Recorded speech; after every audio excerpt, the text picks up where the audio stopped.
Quick little video on how I germinate black bean tree seeds or Moreton Bay chestnut.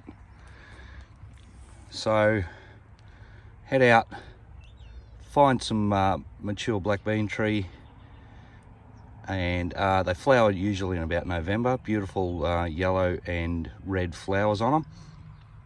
Then over summer and into autumn you'll get these massive big seed pods. You can go and collect them. I usually just dry them out, let them dry on their own. Don't be in a hurry to crack them open. You'll see inside you'll get these seeds. I like to let them dry out a bit, so I just throw them in a big tub, let them dry out. The big pods split open on their own if you sit them out in the sun. I prefer to get the seeds once that outer coating has kind of started to dry out and crack. There's a fresh one there. So I find I get a bit better result if I let them dry out just a little bit more. So I get ones like this, and you can even just crack that off, and you'll see there's a bit of a often there's a bit of a natural split in them.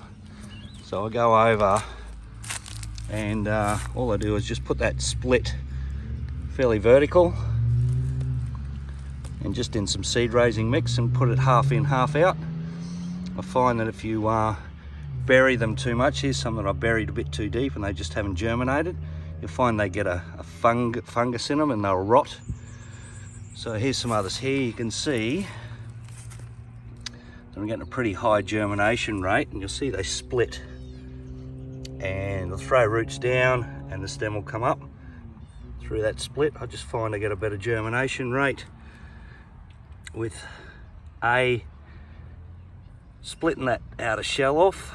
Don't be in a hurry to get them in the seed raising mix. Plant them vertical and then just half in, half out. Now they germinate better in the warmer months, and you can put them out in full sun. But if you put them in full sun, they need to be watered every day or every other day. As soon as they get to about about the size of this guy here, I pop them into pots, and that's their 140 ml pots. I pop them out, and then I just keep them, and we just go and plant them along riverbanks. We don't sell them, we just give them away to some people that are doing replanting along their riverbeds. There's some more there ready to go along their riverbanks, and they're a really good tree they throw out buttress roots. They're really strong at holding the banks together, and they're a nitrogen fixer. So they'll pull nitrogen out of the air and they'll actually help feed the trees around them to a degree. So they're a great native tree, and I'm not going to get too much into it, but these were a important food source for Indigenous people. There's plenty of videos on YouTube if you go and have a look. Don't try and eat them straight up because they are toxic in this form, but if you treat them the right way, they are a very good source of carbohydrates. And that's just a tub there, and I've had that one for a couple of months, and there's a good feed in that, but it takes a couple of days to prepare them. But I'm not going to get too much into how to prepare them to eat them. I'll just say don't try and do it unless you know what you're doing, and do your homework first. So there you go, from start to finish.